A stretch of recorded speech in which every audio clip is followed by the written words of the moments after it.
You're the Florida version of Sex in the City, JD. That's when I was smoking my cigars. Never stop chasing your dreams. And never say never. Don't be an asshole today. Hey, welcome to the Rainbow Remix. I'm your host, Denise. The JD is ironically at like a Cher revival concert play tonight, which is perfect because tonight we have author out gay Frank DeCaro's new book. Frank is a fantastic author, living in Palm Springs, living his best life with his husband Jim Colucci. And we've had Frank on before. He's had a couple of books out now. So let's welcome Frank in. There he is. How you doing? Who's on your shirt?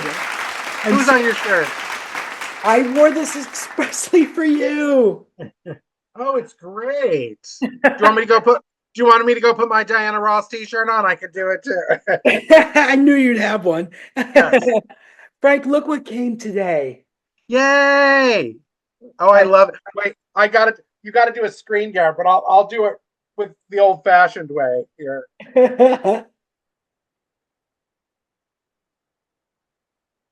Okay, great. It looks so fantastic under my lights right now. It's like shimmering. It's fantastic. Thank you. I have leafed through because it just arrived this morning. I've leafed through, and I just can't wait to sit down and just go at this book.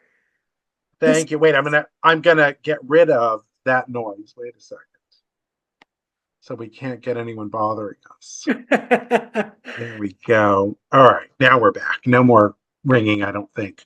So, I'm so glad you got it, and that you're gonna have fun with it, I think. So. And in time, I was like, first thing I did was go on Amazon and be like, is it available here in the UK? If I have to wait for it to come to the US, I'm screwed. So, yes.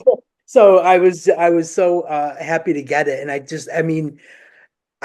would a coffee table book. I don't even know, but the pictures, just leafing through it, the pictures, it's like going down memory lane. Thank you. I that was the goal. It was partially teach the children and partially let's go down memory lane and remember why and remember what it was like and learn why it was more important than we ever realized. I think those were the two goals. So it's so defining. Like it really is so defining. It's such a chunk of our culture that we kind of take for granted, Exactly. Or derided. It was derided for so many years as this junk culture, and it's not. It's you can't have that many great songs and then dismiss a genre. You just can't. It's ridiculous. So. And the thing that I loved was how you sectioned it. The work that went into this. What was the research like doing this? Like, was it fun? Was it it feels like it might be overwhelming. Well, the research is a joy. It really is. It's like people, the fact that you get to say, I'm going to go down a 3-year disco rabbit hole and call it work is really, a great scam, honestly, because it's so much fun that it's not really work. But the thing that I learned with the last couple of books, and because drag was a big undertaking, my book from 2019 about the history of drag, was a big undertaking, and I couldn't, there was so much going on and continues to be that you're like, well, how do I wrap my arms, my caftan, my cultural caftan around this huge topic? Yeah. And somebody said to me, a fellow journalist said, you have to write about what you think is interesting and leave out what you don't think is interesting. And just bring yourself to it. And so that's what I've kind of done with both of these topics. And also the drag book sort of inspired disco in a way, because someone I was interviewing in the publicity after the book had come out and with drag, a drag queen talked about how drag, despite its omnipresence or its ubiquity as it is now, how it is often the parsley on the plate. It's never the prime rib. It's the parsley, Ah, or it's the handful of glitter thrown in to spice something up and make it shine. It's not front and center and being taken as seriously as it should.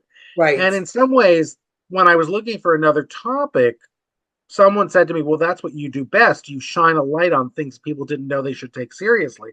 Yeah. And I thought, well, what are things I've always loved and could bring some passion to and some personal history to, that deserved the same treatment as the drag book.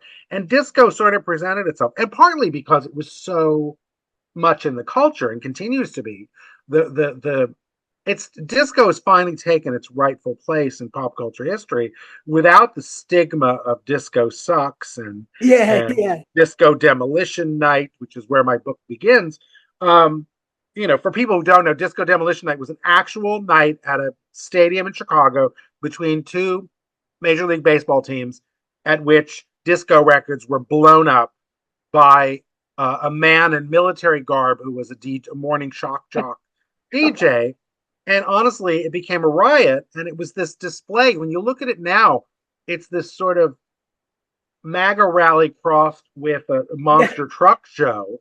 And it's this display of Yeah. toxic masculinity. Gross toss. Yes. And it's gross, Masculinity. Yep. but it's still very much that toxic masculinity, as we saw on November 5th, is still very much a part of our Uh, culture here in America, and needs and so we need to tell our stories. And I mean, I think when somebody said they thought this was a revisionist history of disco, and I was like, no, it's not. It's telling the truth for the first time. Revisionist is looking at it in a different way, as to me, and that's not the same as looking at it in the right way for the first time. And I think that's what this book and the Bee Gees documentary and the PBS documentary, Disco Soundtrack of a Revolution. I think that there are a lot of us now who are looking back in the for the with enough cultural agency to look at it properly, and what a watershed moment disco was for women and the queer community and people of color. I mean, for those, that's an awful lot of people. I mean, it's you know, some would dare say more than half of the people. yeah. It's so true So, though. yeah, But the thing I love is it's not just your take on disco. Like I'm going through it and I'm like nodding my head yes about everything that I'm seeing, and I don't even understand how someone could come at it that way. It's just the questions and the questions that you were, I think, all Nikki. the Q&As with the superstars. Yeah, Yes.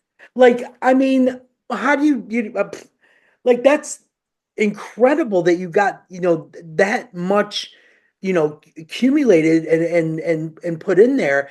And the fact that like now that the book is out and you get to go promote it, these you like you're doing something December 5th, right? With Donna yeah, Park at the Grammy Museum. Yeah. and Free to So, Pain.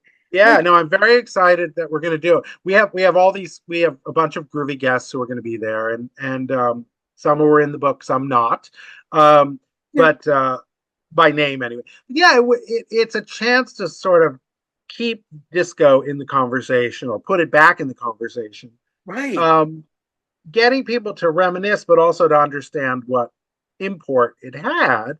And it's on a personal note, it got me to meet a lot of amazing people, whom I've come to adore. And um, I mean, I have a lot of Q&As in the book with people I admire, like Gloria Gaynor and Thelma Houston. And I learned about DJ Nikki Siano, who was the Studio 54 DJ, and Corey Day, who people only may know from the name Dr. Buzzard's original Savannah Band, which was the song Cherchez la Femme. Okay, don't tell the other Q&As, but she's my favorite in the book. I mean, she's my I've decided she's my friend. I was just like, we're gonna be friends, and there's nothing you can do about it. And so we've had dinner and stuff, and I like her. I talked to Andy Bell from Erasure. I talked to Chris Franz from Tom Tom Club and Talking Heads, who Oh, had a very unique perspective on it. I talked to the guy, Pete Bellotte, who wrote I Feel Love and Love to Love You Baby with oh, Georgia Moroder and Donna Summer. Um, so there were a lot of really cool folks who and those are only some of the ones.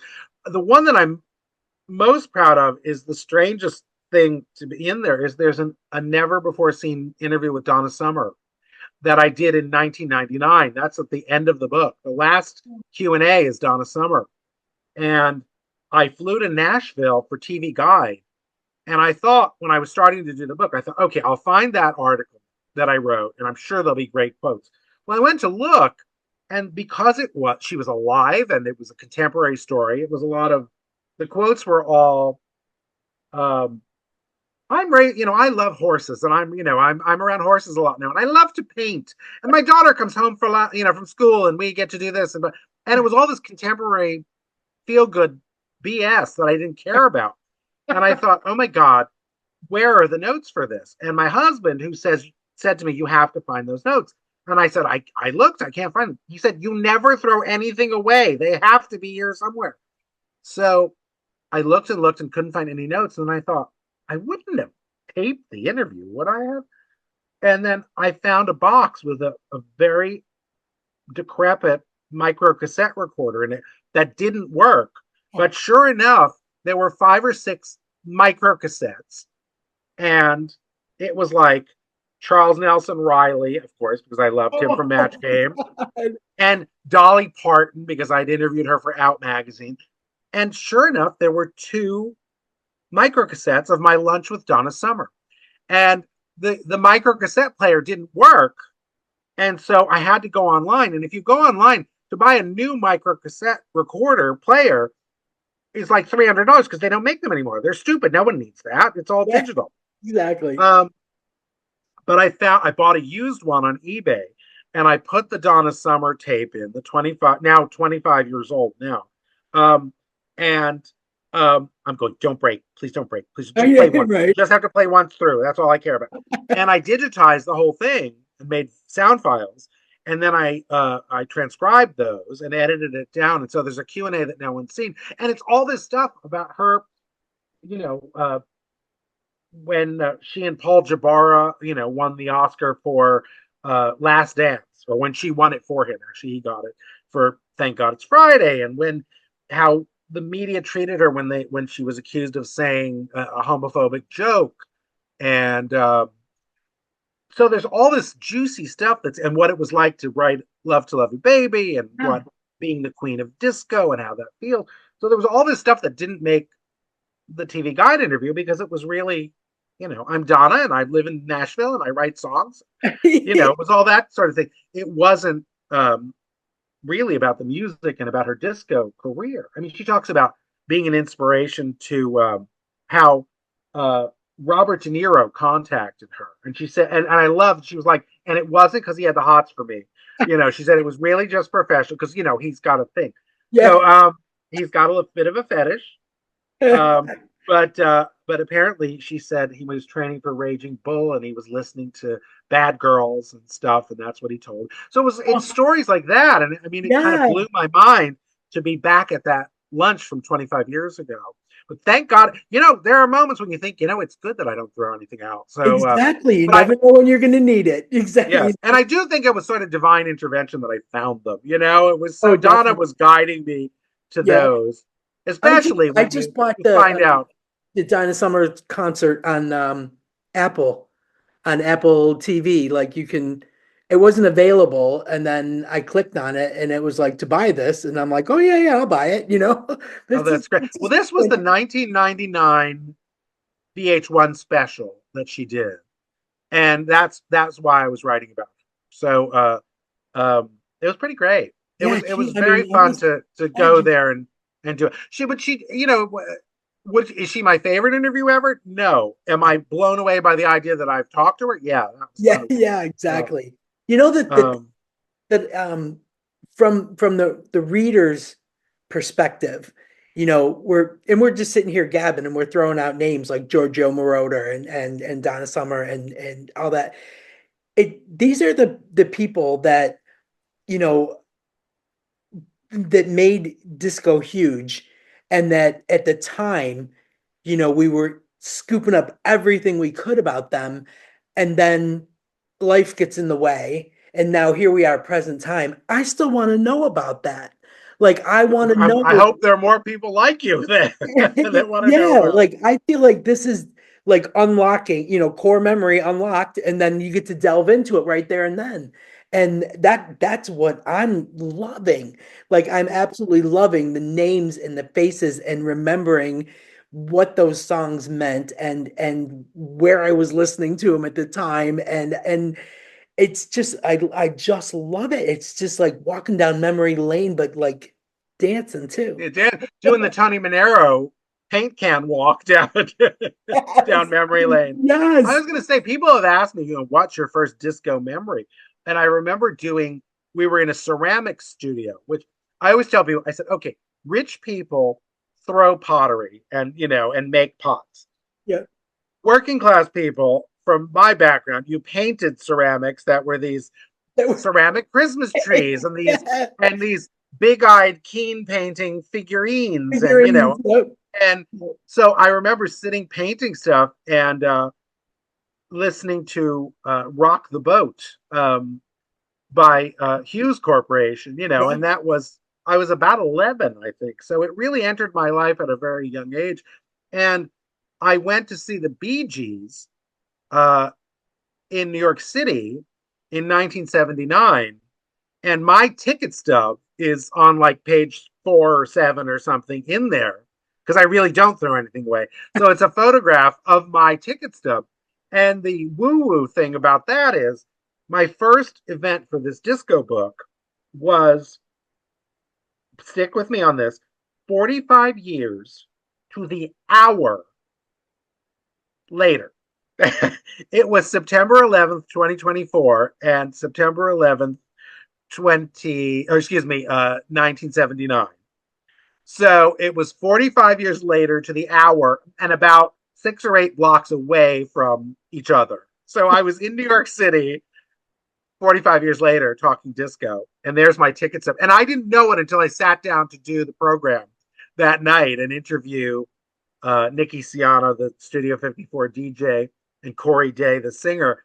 I didn't know it, and I opened it and I was like, oh my God. And I was like, I had my California woo-woo moment. I was like, wow. I'm having a moment. I'm having a moment. No, because really, if you decide, I'm one of those people, I've decided that coincidence doesn't exist.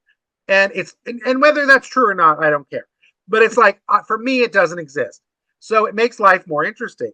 And so it seems to me there is a reason why it was 45 years to the hour in the same city where I got my disco baptism with the Bee Gees, that I'm doing this disco book. So it did.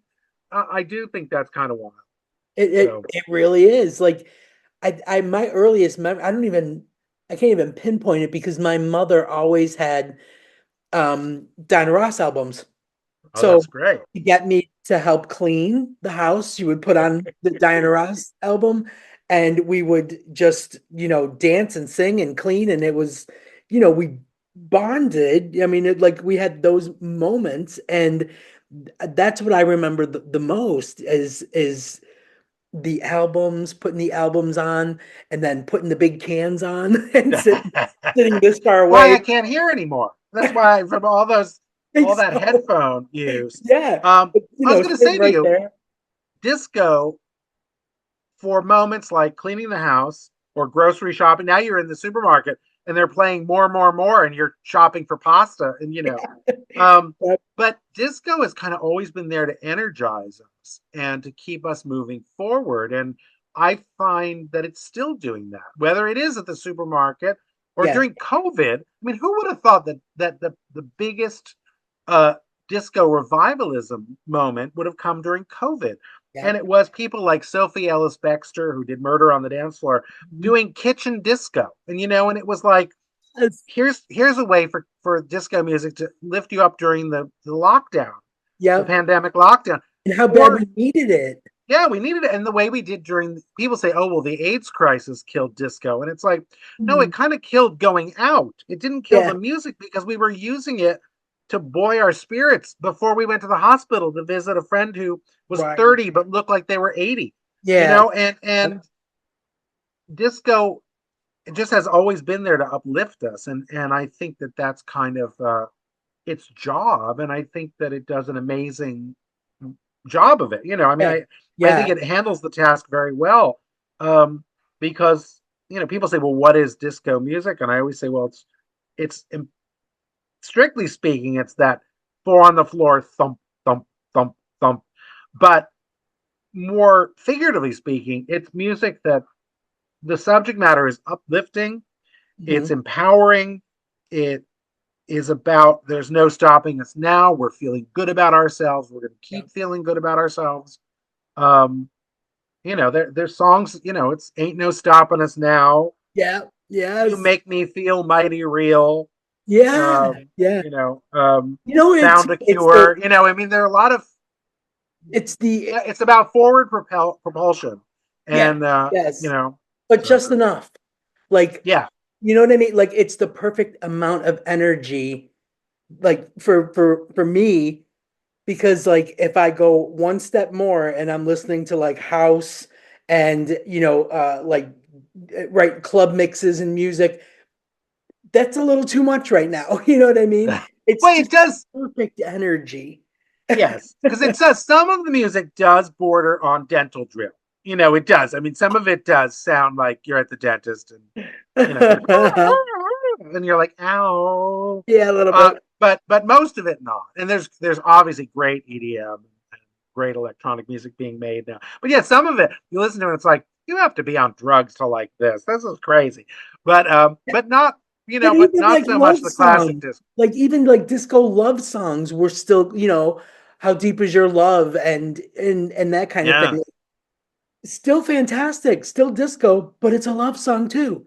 Sure, Like and it's lush. I mean, that was the thing. yeah, Disco very not good. only was electronic, but it was also very lush. Yeah, Often on top of that, so you really, um, you can have something that's sort of uh, as stripped down as the greatest disco song, "I Feel Love" by Donna Summer, yeah. which it's those, as Pete Bellotte, who co-wrote it, said, it's this um, these ethereal vocals floating over a computer that doesn't care if you live or die. That it's just this That's a great never-ending description. computer.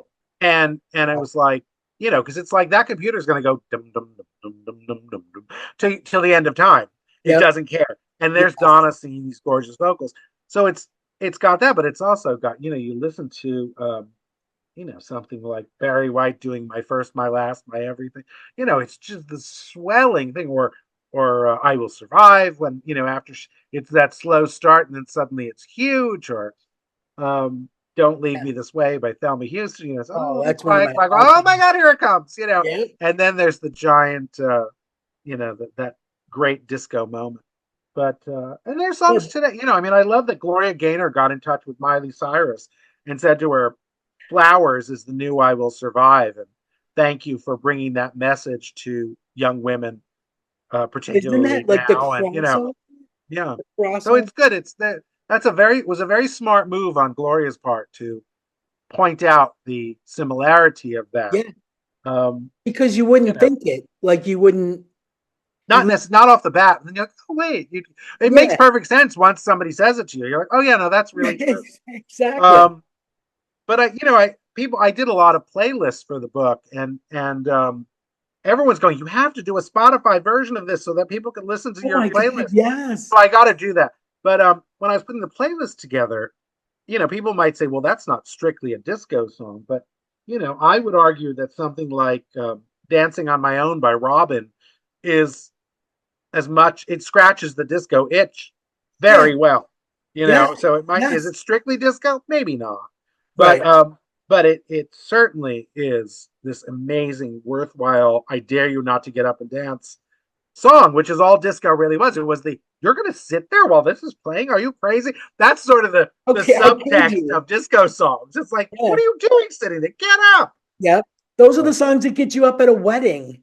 You know what I mean? That's Yes. when you don't There want you and if you don't play them at a wedding, it's a stupid wedding. You know, it's like if you go to a bar or bat mitzvah and they don't play some disco, it's dumb. It's like, yeah, you like, oh know, man, that's it. then you're left with the chicken dance. It's like, oh come on, Right. as much as I like, and the electric slide is kind of disco, A so little bit. Yeah, that yeah. counts. But it's still, it's like, don't make me just do the chicken dance. Play some "I Will Survive." Play That's some what's "Put gonna on Your get Boogie asses out of Shoes." seats. Yeah, that's what gets the asses out of seats still. Definitely. But it is amazing to me.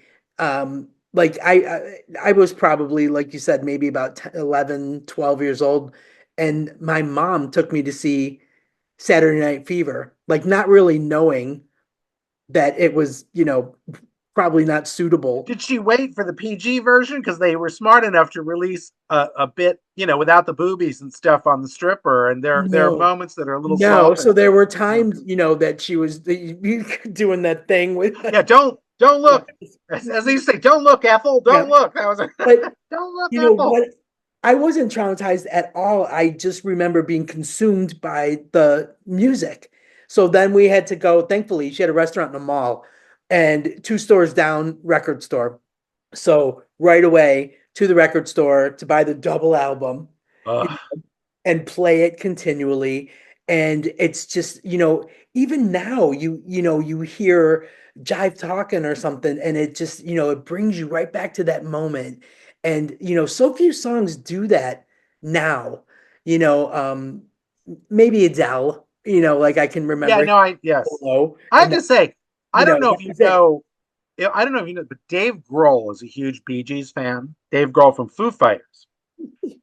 Serious, not in a campy way. Not in like, oh, they're so bad, they're good. Like, no, they're really good. He's a huge fan. So Foo Fighters had a little one-off little splinter group for like half a record called the DGs, like Dave Grohl, DG. Right. And they had an album called Hail Satin, and it's Bee Gees covers. And I make your music service play it. It's the best. Their version of Tragedy almost bests the Bee Gees version of Tragedy. It is so good. Oh, And now I know what I'm doing tomorrow. yeah, that's what you have to do. I mean, you just ask that, just get a copy or download it or whatever. But there are, it was like these folks now are able to dare To touch talking it. about loving disco, and not because it's so bad, but because it's so good. Good. And I mean, there were so many stories, and as I tell them in the book, of rockers who jumped on the bandwagon because their label made them make club records. And they were Whoa. like, I mean, even Mick Jagger about Miss You said, well, it's disco, but it's not disco disco. So he can. And Rod Stewart's quote is something like, they thought I'd jump to the other side, or something like that. Oh my God. Elton John talked about what a failure his disco album was. So there was a lot of Bette Midler still has not embraced her disco songs. Although, if you listen to Bette Midler's Night in Black Leather, it's genius. It is so camp. It is so fun. And she sings about this having the hots for a guy who you smell like a new car. It's really funny. And I don't know why she wouldn't embrace it, because yeah, is it cheese? Of course it's cheese. But so is, Wind Beneath My Wings. It's like, Right. embrace it all, Right. lady. And You know? like if you notice, like towards the in the 80s, there was still some lingering disco that was kind of making it into pop music. Like I think about Yeah. Pink Cadillac, Right, right. Oh, sure. The Natalie Cole cover yeah, of it. Sure. yeah, Which is and a then Bruce Springsteen song. That's such a disco idea. Take a Bruce Springsteen song and turn it into a disco hit. right, And it's the house mix of Pink Cadillac is amazing. yeah, But and the then thing that we didn't learn in America, and this is what I figured out in doing the book, we were sort of told, oh, disco dead, right? Disco yeah, Demolition Night killed it, it's over. They didn't tell us or show us interviews with new wavers saying we are totally building on the history of disco with our electronic music, which people in like Duran Duran talk about. yeah, But we didn't see those interviews. Those were with like the British music press. because it was They here, didn't tell right? us, yeah, they didn't tell us that Can't Stop the Music. Oh, it's a huge bomb. It's a huge hit in Australia. No one told us that. Australians loved that movie. Yeah. Italians fell in love with a Village People song from the album that they're dressed like Adamant on, when they'd abandoned their disco Oh yeah. roots, for that awful Renaissance Yeah. album, which isn't so awful. And it was a huge hit in in Italy, Italy. the biggest they'd ever had. So we weren't told that disco had changed its name and address. We just were told it was dead. And Right. that's what we're here to right the wrong of. We're here to say, no, Yes. it didn't die. It just went back underground, Yeah. became house music, and became the grandparent of electronic dance music and hip hop Exactly. and today's Yeah. dance pop. I mean, it's you cannot have Dua Lipa without Donna Summer, Right. and Right. and I'm not to take anything away from Dua Lipa, but it's like it's what it's built on, Yeah. and Yeah. I'm sure she knows what it's built on, Right. but she's exciting because every time a new single comes out, you're like, the way it used to be with Donna Summer. You're like, what's your favorite Donna Summer song? And it would always be whatever just came out because Yeah. it was always better and There's always always a new one. wonderful. So Yeah. with Dua Lipa, you're like, well, what Dua Lipa song do you like? It's like, I don't know, whatever the next one is. That's my favorite The one. current. Yeah. Yeah.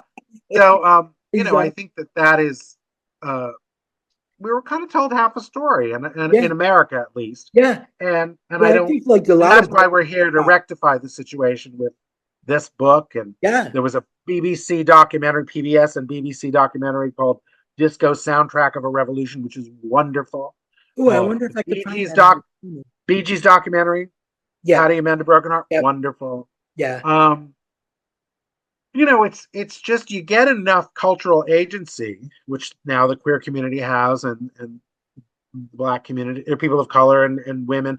We can write about these topics and tell the truth about them, and not wait for a veteran white straight rock and roll writer to deign to write about disco and slum a little bit. Hey, It's like right. we get to, because there were not a lot of people covering, even back in the day. I mean, you find anytime you found a really great article, there were two or three journalists who were writing about it. It was Vince Oletti, and there were only a handful of people really giving disco its due Right. at the time.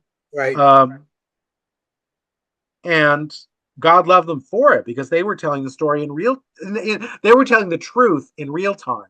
And that Right. got swallowed up by all the disco haters, who were the guys who were the music writer at every newspaper, The Rolling who were Stone the writers. The founding Rolling Stone Stone. writers. Yeah. Yeah. Yeah. And so, and they were doing their thing. I mean, you don't want to begrudge them completely, but it would have been nice if they'd been a little more open-minded about what was important, Yeah. and Because it that really we is like weren't a red stupid. string. Like disco is like kind of the red string that ties into, pop music and house music and, remixing and all that kind of stuff. Like it connects, like this whole circle of music and all different genres, but no one talks about it.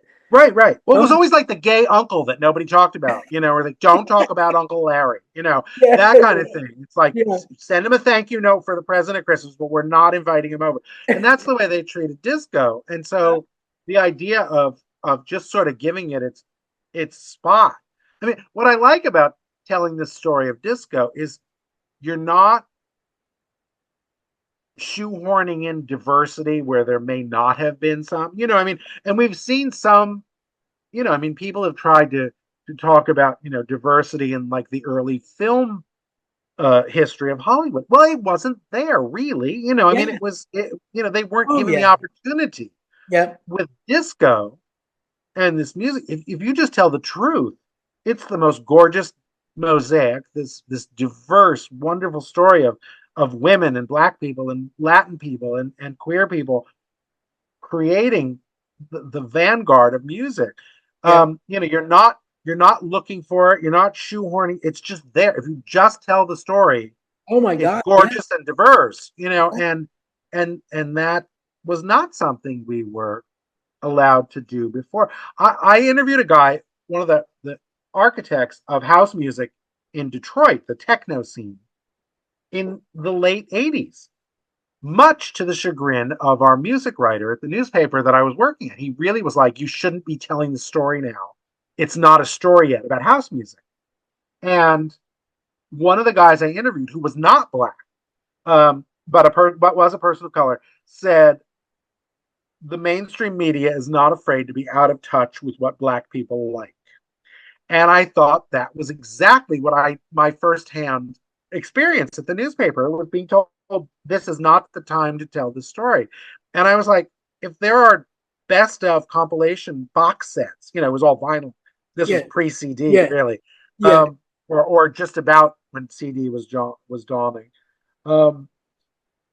If there are box sets of the best of house music, I guess it's been around long enough for us to talk about. It's like if there are greatest hits records, then it's time. Of course. Just because it's not white suburban listeners necessarily, but it's the white gay people knew where we were going to the black clubs and listening in the house. And Exactly. it was like the music. It was what you were listening to. I think about all the different when you're talking about the diversity, I think that hit me like a ton of bricks when I watched Pose.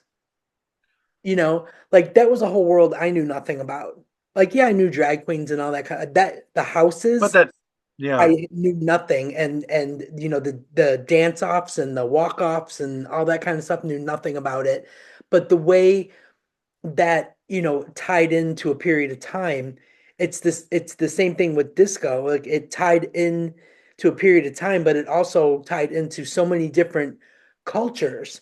And how dare everyone just kind of peg it into one thing? Like it's just for dancing. It's just for dancing. Oh yeah, no, you're always niche, and people talk about it now. Oh, it's not. It's only beginning. Things are only beginning to get mainstream.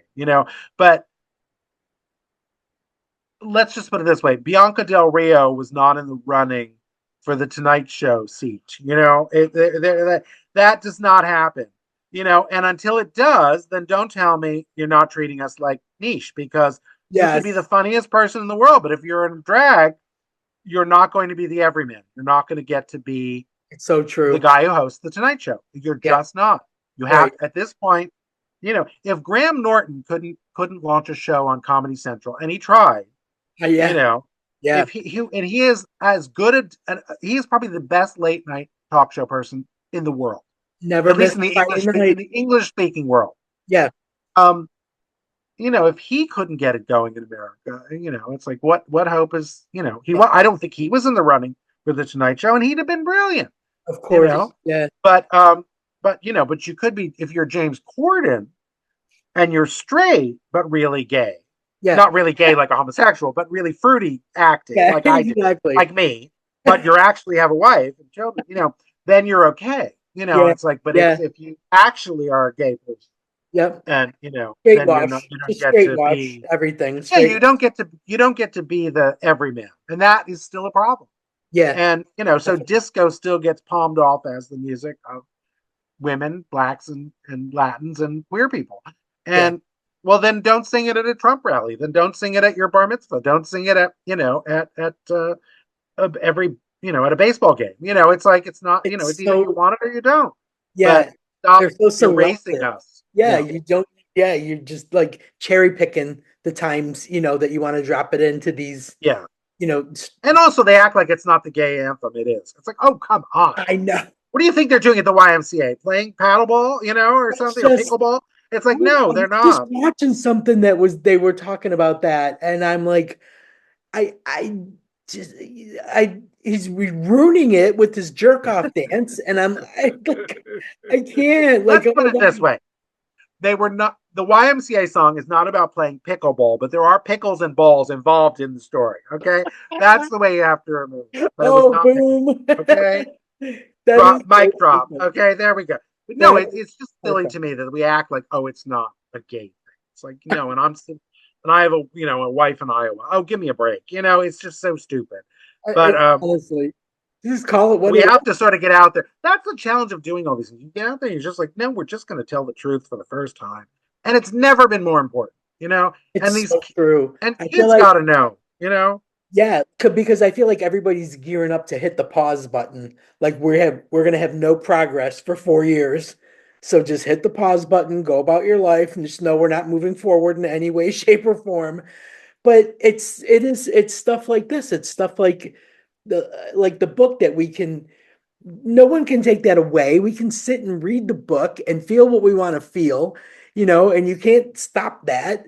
But it's just amazing to me that we are such a resilient community that we're just going to keep doing what we do, doing what we do until until the hammer drops or I whatever it know. is. I look at it as like, oh God, I have to be even gayer. I don't think I can. I can't think of any ways to be gayer. It's like, give me a break. I'm Hey, my wife's like, daddy's tie tie. I don't want to go back to Florida for, like that's where my parents are. Like, oh, I don't want Oh to my go. God, they need you. That's where you need to go say gay a million times. But yeah, no, you have to look at it as a challenge and say, well, I'm going to keep doing my thing. But I always say, look, we do things for selfish reasons, but if it helps someone else, that's great. I mean, Oh yeah, I wrote the disco book because I needed something to do and something I was passionate about. Um, Books are not lucrative, but you do them because you need to do them because you need to see it in the world and exactly. that so you do it, and we have to keep on keeping on. But I do every time a Republican wins an election, I think I have to be gayer now. It's like, oh no, it's because it's a lot of work. But Turn it up. being a home Turn it up. being a homo is rough. It is. But used to be turning it to 11 was enough. Now I've got to go to like 13. It's like, oh come on. Well, we shall rise to the Yeah, occasion and put on our wings. exactly. But Right. it's a sign of the times, that we keep doing what we do. I was making podcast rounds as a guest on other podcasts and you know, throwing out like, information about the HRC and the NCLR and Trevor Project and all the lifelines and because of everybody's mental health being in the crapper. And a lot of the shows that I was being a guest on were from like Australia and other countries because they're so worried about their friends in the States. Like, what can I do? What kind of information can I have on hand to help my friends that I text with and talk to, and I'm, friends on social media, and I see them struggling, and it's like, wow, this is global. Like the impact is just globally on our LGBTQ community. It was mind blowing to me. But like you said, I think if we just turn it up a notch and, take care of each other, that's all we can do. Yeah, and I mean stuff like this is gonna help. Like stuff like this is gonna help. I hope. No, I mean, of all things, to quote Mr. Rogers, find a helper. If you're a kid out there and you need a hug, Yeah. go next door and ask your neighbor. Say, "I'm so miserable. I need a hug," and they'll give you a hug. Oh, totally. If you've got a decent neighbor, they'll Yeah. give you a hug. Yeah. And it's like there's someone who will listen to who's been through what you've been through, and will hopefully, give Yeah. you See you through it. reason to keep going. Allies. And I it's mean, hard, there's but allies. get the help you need. Yeah. Yeah. If you need to see a shrink and get on antidepressants, which so Absolutely. many of No us take shame. No proudly, shame. no Exactly. shame at all. You Yep. get them. You get care for yourself Yeah. and I mean, I had reconnected with a cousin that we just kind of like uh, just fell by the wayside. Like just and we reconnected. And I remember I used to babysit, like she was just a little thing. And now she's got husband and kids, and she takes her kid to the pride rallies in Buffalo, New York every year. And then her and her husband wear the free mom hugs, free dad hugs. I love that. And they'll give you a hug. And I Yeah. always get one. If I see someone in a free mom hug or a free dad, the dad hug, I have to say, there was this one fellow that I did it for very selfish reasons. I didn't really need a hug. I was hoping for a grope. I needed a free dad grope. Yeah. I behaved, but I was hoping he wouldn't, but he was very nice about it. But I told him I really needed that. Oh, it's And so funny though. it was, That's yeah, just it. There's unexpected allies, I think, that we find in the worst times. So, there's still um, people who aren't jerks. And I would venture to say it's more than half. Okay, Yes. I say Yeah. As we've whether you want learned. to believe it or not, there are more people who are not jerks than who Yeah. are. And It's I just always say, like, disconcerting don't, how many there are, but still, right. it's, you know, And it's it is like what it is. the best thing you can do is just not engage. But it's always helpful to take a screenshot. When you when you throw a burn, it's so good. No. Like I'm going, don't engage, but then I threw out the most amazing burn, and I'm like, I got to screenshot this because that was Oh fantastic. yeah, you got to save Yeah, it. Oh sure, you definitely. But I don't know. I always say when people say, "What's your job title?" I say mirth maker. I just because I'm a little plump to be the fairy godmother, but still it's but mirth maker comes in every shape and size, so I Buddha, can yeah, go that's lovely. and do that. But yeah, it's just sort of try and be a little funny and um Yeah, keep them laughing. in a weird way, I feel because I'm so upset about how the election went that I feel more free to do nice things. Yeah, yeah. Um, and in a weird, this is name dropping, and forgive me. So we went to a taping of this new American show called Happy's Place, and the Reba Reba. McEntire Yeah, yeah. is the star. Well, we were at the after party because it was the break for the season or for the holidays, and and I heard her say, "Oh my God, I haven't eaten." And then someone grabbed her and was talking to her more. And I thought, I'm going to do it instead of being nervous. And I fixed her a plate and brought it over to her. And I said, I didn't touch anything. And she said, "Oh my God, you're so sweet." And I said, "I'm not sweet, I'm fat." And she burst out laughing. And she had food that she could hold on to at least, or nibble on a piece of cheese or something. But I Yeah, did that last night. And I don't know if I always would have done that. But I kind of feel like that's where we're at now. It's sort of yeah, if you can do a nice thing, if you yeah. see someone struggling with groceries, help them. If Right. you always hold a door for someone and let them go through Exactly. first, it's like say good morning if you're walking on this, not in this New York City because that should be stupid, but you can't do it in New York City. Then but if you're in the Yeah, suburbs and your two yeah. people are walking on the street, say hello. It's like your Exactly. people. Yeah, So yeah. I just think there are little things you can do, and if you can make someone laugh, do it. Of course. And you know, Please tell me that you gave Melissa Peterson a hug. we were there because of Melissa Peterman. She's our buddy. No, she was the reason we got in, and she said, "Oh, come to this one. It'll be great because you come to the after party." And so we did. We met the whole cast and we chatted with her, and Okay. she's Well, about as lovely and talented as a person can be.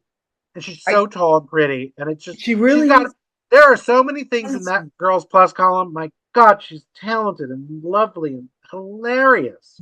Yeah, Um, funny, and she seems like she could be everybody's best friend. But I was exposed, I think, to her through Valerie Bertinelli's cooking show. How she would just come over and Valerie would cook for her, and I'm like, I want to be at this lunch.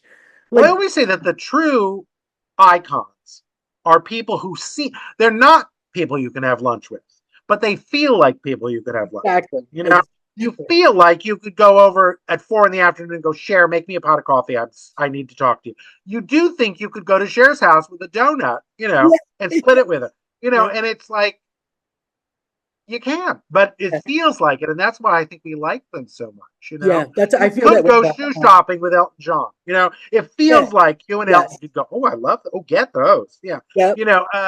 But you exactly. can't. But it Yep. feels that way, and that's why I we feel like that them. way about Hoda. Yeah. Hoda. I The thing want. I have to say, which if you keep working your way down the once you get to like demi celebrity and below, which is where I would be, um, we really be careful because we will go shoe shopping with you and we will come over with a donut Yeah, and you'll be yeah, like, "You have to go home now." And I was like, "No, no, I got nothing to do today. I'll stay." right. So you got to be careful. It's like, remember, You, be careful but who you Frank, invite over because you if remember they're the big days? stars. Remember the days where like you would be like, "Oh, that's my hall pass." Like my wife said, like that's Oh my yeah, yeah, yeah. right? Now it's like I don't want to sleep with them. I want to go to lunch. I want to go to a farmer's market. Like that's where I'm at in my life. These are the Every things I once want in a to do. while there's a I never remember who's on my hall pass, and then it'll be like I'll be scrolling through Instagram and it's, "Oh, why didn't I mention him when I thought about when they asked me." Yeah, yeah. Yeah. Oh, Frank, You know who I love secretly, apropos of nothing. You remember Matthew Lillard? Do you know him? He played like yes. Shaggy Doo Okay, in Yes. the Scooby Doo movies. Yeah. So cute. He's my favorite. Isn't that a weird one? That's like a That's out of the sort of that's a a out of weird one. the box version of who do you want to, who do you want? I think he's dreaming. Oh, I think he's just. I like his smile. And, I like his blonde and hair. nice. I like. He's And so. nice. I had a friend do a movie with him and Oh, said, good. I'm good. "Yep." Well, now I'm not going to be attracted to him. He's going to be nice. I'm not going to be He attracted thought to he him. was a Oh, the bad hell with boy. that. Yeah, I want a bad boy. No, I think no, but I always forget. People are like, "Well, who's your number one?" And I was like, "No," and I can never come up with, Well, Alexander Skarsgård is my go-to, but Matthew Lillard is a very close second. He might even be ahead of no, Matt. Yeah, mate, they're neck and neck. What can I say? That's hilarious. Yeah, I got big ones like Adele, Hannah Waddingham, big ones that are We out of the sphere. we were we were late to a screening of Hannah Waddingham's Christmas Christmas. special. Okay, so we're late and we're walking, and she was taking pictures in front of a Christmas tree in this gorgeous outfit. So we got pictures with her in front of a Christmas tree. Why is that not my Christmas card this year? Oh my God, what am I thinking? Anyway, There it is. There yes, it is. no, but she did the photos with us, and it was just, and thank God it was because we were late because we're schmucks and we parked in the wrong place and we had to move our car, and so we had to go, and but it worked out nicely, and we didn't miss the beginning of the show, which was good. But it was a big screening of that special, Oh, and she yeah. looked so big. She's so tall. She's another one like Melissa, who's Yep. they're these Amazon gorgeous blondes, and Exactly. especially, and it's fun if you're as short as I am because I'm like 5'8". So it's like these giant women are just kind of like, well, if I ever go that way, I hope it's with someone who can Yep. beat the crap out of anybody who bothers me. Look at That's that, so you're funny. gorgeous. I felt that way. I met Jane Lynch at an after party for a movie, and we were on the smoking patio, and she was like, "Does anybody have a light?" And I'm like, "Oh, I do." I could not believe how tall she was. I was like, She's "Oh the best, my God, and she's a sweetheart too. She's another one who's very nice when you lovely, get to talk to her, lovely." Yep, yep. or smoke with her. I just But had but yeah, it's my hall pass changes a lot, and it's kind of like like we were saying how like the latest, what's your favorite song, the latest Dua Lipa, whatever the right, newest. right. That's the I way. mean, I still have my old favorite. I mean, you can always answer what's your favorite of all time, Yeah, but yeah. it's just. I think it's funny now when you hear young people answer these questions, and I mean that we were at this taping of Reba of the Happy's Place with Reba McEntire last night, and the warm up guy was talking about, they were playing Can You Guess This theme song, and Oh my God, I would Thank You kill it. for Being a Friend came on, and somebody said, "Is it from Friends?" And I was like, "No, it's the Golden Girls, you schmuck." And Oh, you're sitting there going, I'm gonna hit myself in the head with a hammer. yeah, That's why they shouldn't leave heavy objects around because I'll kill myself. But yeah. they were doing that, and then I thought, just don't ask me like, what is your favorite show? And someone will say, oh, uh, you know, uh, some show from 5 years ago, and I'm just like, what's your favorite show? Well, The Munsters. It's like it was on in '64. I mean, it's like that's my kind of thing. So yeah, it's 60 years old, but that was my favorite. What's your favorite movie? Oh, it was from the '50s. That's me. It's Yeah, like, it's always pick something that was either just when you were born or 10 years before you were born or yep, whatever. And you're like, oh yeah, no, that was a good one. yeah. But Chico and the Man, Chico and the Man. Always. why is that box set not on out? You Right. can't. There's like 4 or 5 episodes, and that's it. Yeah, crazy. Yep. One lousy 4 episode DVD, and that was it. But That's so funny. Well, Frank, I so enjoy talking to you. I try and envision you writing this book with like the music going and how fun. I mean, I know, don't get me wrong, I know it's a lot of work to write a book, but this is a fun one. Like this is it's fun work. And I will say this, I honestly not said this about anything I've done before. I'm very proud of this book. you I should think it's I think it's really good. you should Um, and I usually don't say that because I'm like, oh, I could have done this, or what if I'd done? But this one's like, oh, this one's pretty good. and you know So I what? hope people like it. It doesn't assure anything, but I do promise you, if you do, but it doesn't sell books maybe. But if I promise you this, if you do buy the book, you will like it. You will enjoy it It's a good 100%. one. I So encourage people to get the hardcover because I can't imagine this in a little version. You No, know, I don't think there is a. There's. I don't know if there'll ever be one. It's this gorgeous coffee table book, and the has print. to The only be. thing is, put them readers on because there's a lot of words in there. I wrote a lot. Okay. There is a lot of words, but there's so many amazing pictures to go with it. It's just, it's a blast from the past that belongs to be present, that needs Yeah, to be. when it goes right up to, if you look at the last few pages, there are songs from 2024 on there. I didn't mess around. I got stuff in there up until the moment they closed that window. I was like, This was add this, add this. So a 3 year project, wasn't it? at least, yeah, I was working on it before the pandemic a little bit, but then I really dove in, and it was about 3 years of really Oh working. my God. It's But honestly, when you realize that there are people, it's not. I'm an ER nurse. I'm not building bridges. It's like right. it's not hard work in that sense, but it's you hope that in its own weird little way, it's vaguely important to people, and that you get the story out, and Yeah, but is it, are you the emergency room nurse? No, you're absolutely not the emergency room nurse. And so absolutely no not. one is going to live or die because of this book. However, it can greatly enhance your coffee table were you to get a copy and put it I on it. am telling So you. I hope that people will, but you have to sort of not uh, minimize the import of what you're doing, but also not overstate it either. You have to realize that you're not saving lives. It's not brain surgery, but if you can get people to lose themselves for however long they're sitting Yes. reading it, or if you read a list, oh my God, I have to hear that song, and you send them to some disco song they'd never heard of. Like I'd never heard of Dario, Can You Get Me Into Studio 54? Never heard that song before, and suddenly it became, oh my God. The moment I heard it, I was like, it's going in the book. So it has a little write up, and I found the history of that song. Oh, that's Uh, hilarious. and so that's in there. Yeah, there's just always these things that you're like, wow, I didn't know that existed. So Yeah. Yeah. there's a lot of that in the book. So I hope people You're like learning that as you part of it. go. That's the cool part too, is what you're learning, you're sharing with us, which is so cool. Yeah. And the promotion stuff, like like I said, you're doing an event with fucking Frida Payne and Yeah. Donna Pascal. It's like, Yeah.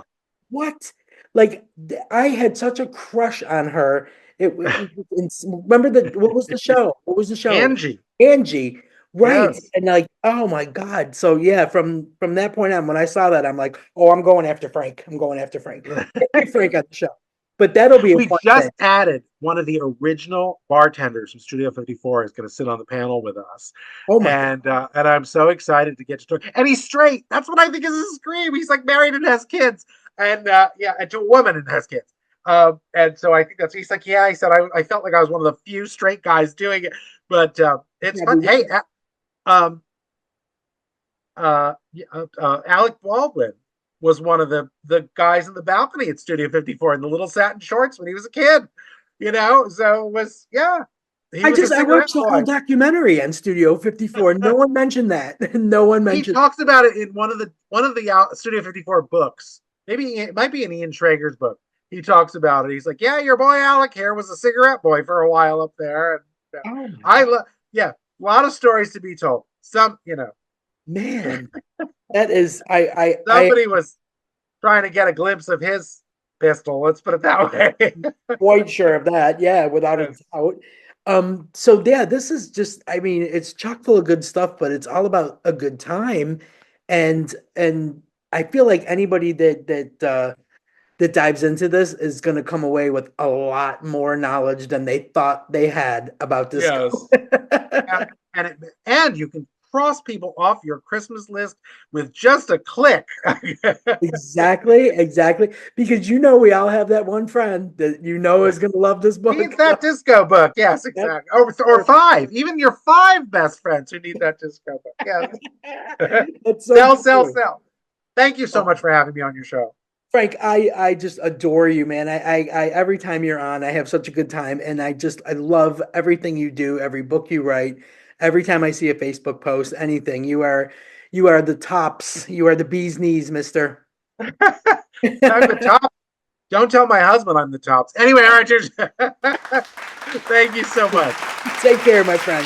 Good having you. Bye-bye. Do you always run back to the lover you once knew? You're addicted to her touch, that's true. My addiction. And I confess, my addiction is you.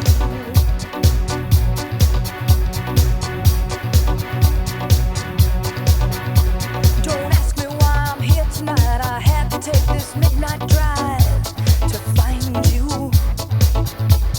And as I come in through the door, I see her dancing on the floor beside you. Why do you always run back to the lover you once knew? You're addicted to her touch, that's true. And I confess, my addiction is you. You look at me and in my eyes you see the hurt I can't disguise. I watch you, and though it seems I look right through, I'm noticing your every move. She's got you. Why do you always run back to the lover you once knew? You're addicted to her touch, that's true. And I confess, my addiction is you.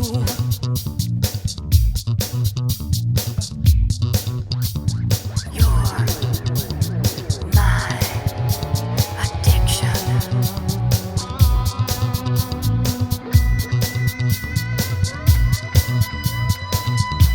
Why do you always run back to the lover you once knew?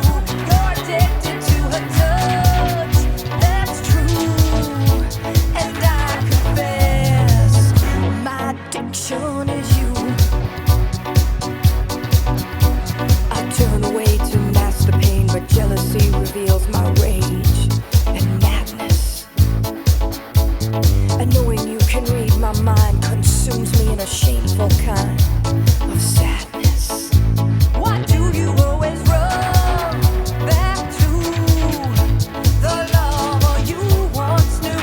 You're addicted to her touch, that's true. And I confess, my addiction is you.